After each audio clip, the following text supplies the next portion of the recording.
Throughout this video, we're going to closely look at a checklist of things to remember when you're out shooting fast shutter speeds.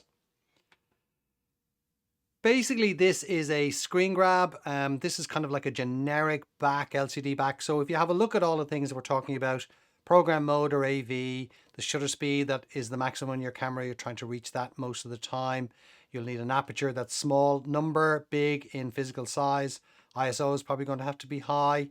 Matrix or evaluative, AFC or AI servo, continuous focusing, continuous shooting, H if possible.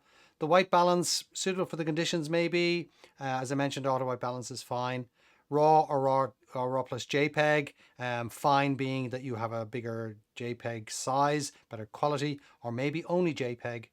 Your focus points are going to be single or maybe group, and you don't worry about the exposure lock under normal conditions. So when we are looking at going through the checklist, so the mode comes first, program mode or aperture priority mode, as I mentioned. The shutter speed possible is going to depend on the light and the amount of ISO that you use. So the aperture is key here as well.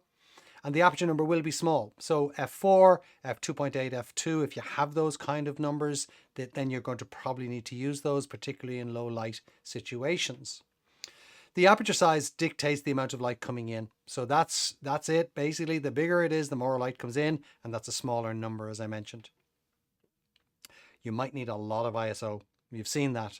But maybe you don't need to go all the way, but sometimes you do, particularly as the light levels drop in the early morning, late afternoon, evening, depending on the time of year, you could be under pressure.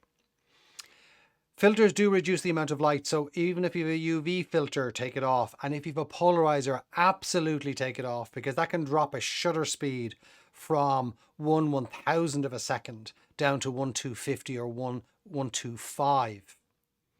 Metering mode is going to be multi-segment, matrix, evaluative.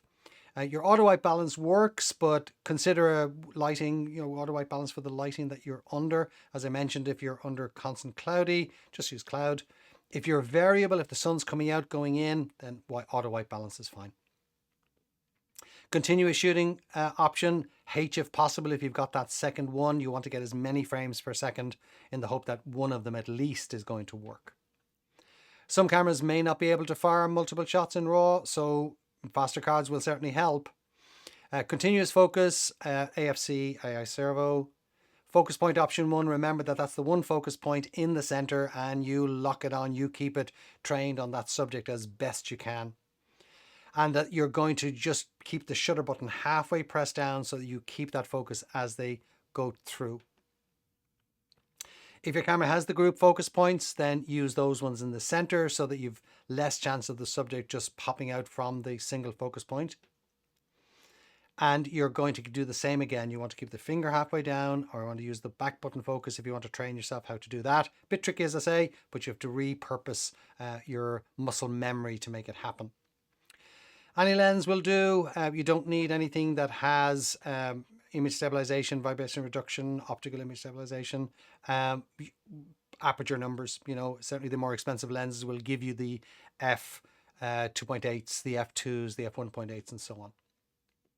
Anti-shake's not needed. It's okay if it's on, but as I mentioned, it may drain battery life quicker, particularly if you're out for a long time. Take a second battery with you.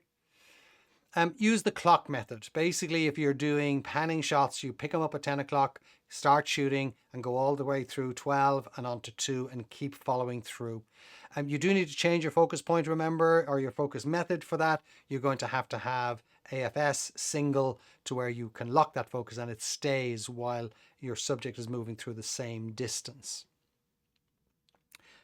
Beware variable aperture lenses. Know if you have one, basically. If you have one, then you can work practices to help you get around that. Usually it means higher ISO.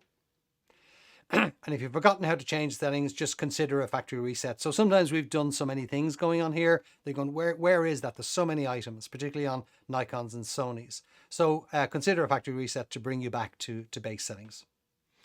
And format the card before you leave. The amount of times I have picked up a camera and I've gone to shoot to find that it's nearly full. And did I take those shots off or did I not?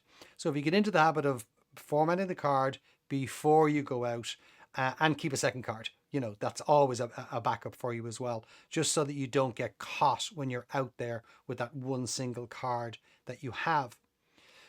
So that's a wrap on this video about the checklist of things to remember. There's a lot there, but I hope that it comes in handy for you.